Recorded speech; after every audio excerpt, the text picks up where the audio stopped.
Hola, ¿qué tal? Mi nombre es Bernal Selvin Alonso y voy a explicar los últimos dos ejercicios de la tercera práctica de comunicaciones digitales. Estos son los datos proporcionados por el docente para el desarrollo de este segundo ejercicio. Tenemos una primera señal de amplitud 1 y frecuencia de 400,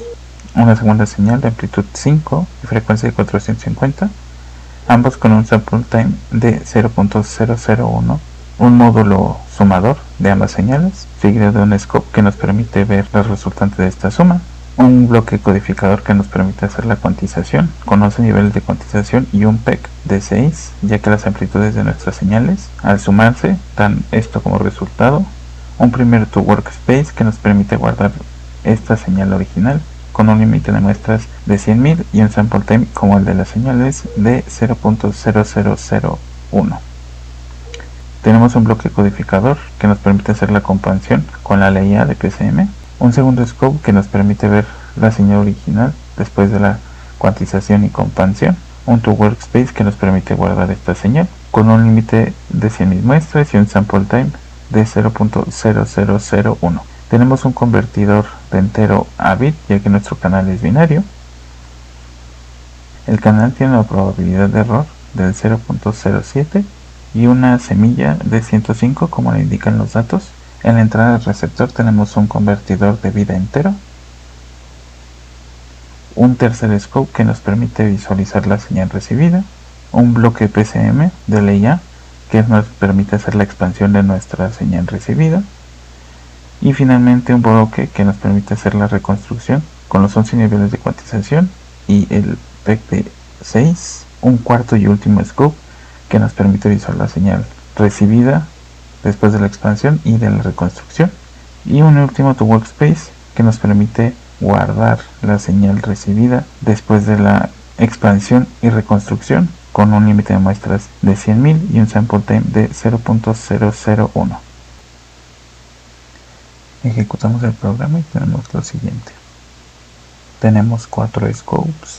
En el primero podemos ver la señal original, en el segundo la señal cuantizada y después de la comparación. En el tercero vemos la señal recibida, o sea, después del canal, y aquí es donde podemos ver los efectos del mismo, haciendo una comparación entre la señal transmitida y la recibida. Y finalmente tenemos un scope que nos muestra la señal obtenida, o sea, la señal recibida después de la expansión y la reconstrucción. Esta es mi señal original y elegí este sample time ya que es mayor a la tasa de muestreo, la señal original con mayor resolución. Y esta es la señal obtenida y decodificada. Continuando con el ejercicio 3, tenemos los siguientes datos, y en este caso no tenemos datos para la señal 1 y 2, puesto que nuestra entrada es un audio muestreado a 44.100 Hz, seguido de un primer scope que nos permite ver esta señal original, seguido de un bloque de cuantización con sus 11 niveles de cuantización y un PEC de 0.3, un to workspace que nos permite guardar este audio con un límite de muestras de 441.000 y un sample time de 1 sobre 44.100, respetando la frecuencia de muestreo del audio original, un bloque de PCM en ley A que nos permite hacer la comparación de nuestra señal. Tenemos un convertidor de entero a bit,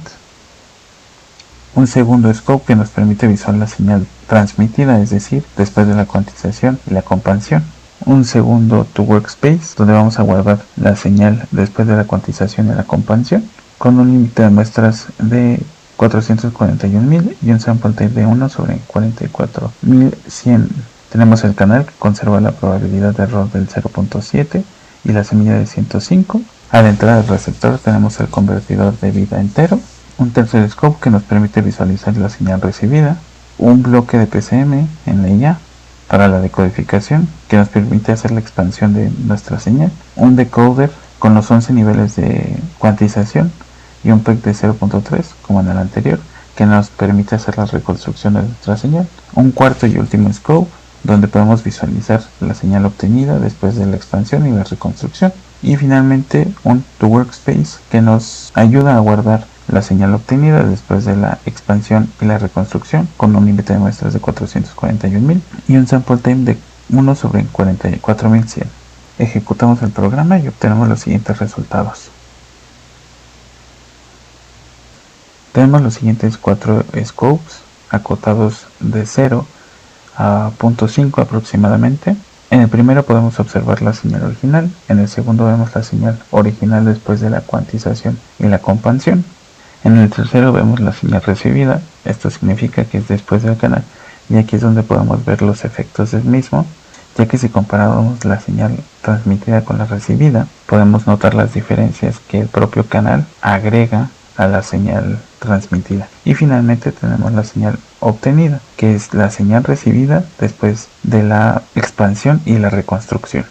La forma en la que decidí qué PEC iba a utilizar fue utilizando esta función que me devuelve la amplitud máxima de mi señal original, y para corroborar utilicé esta segunda función que me devuelve la mínima amplitud de mi señal original, y vemos que ninguno de los dos casos supera el 0.3. Finalmente tenemos el audio original.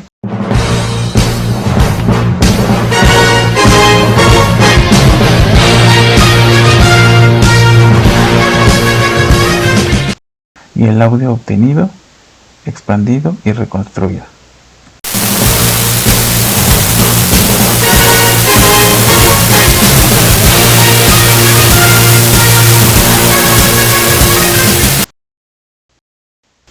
Y eso es todo.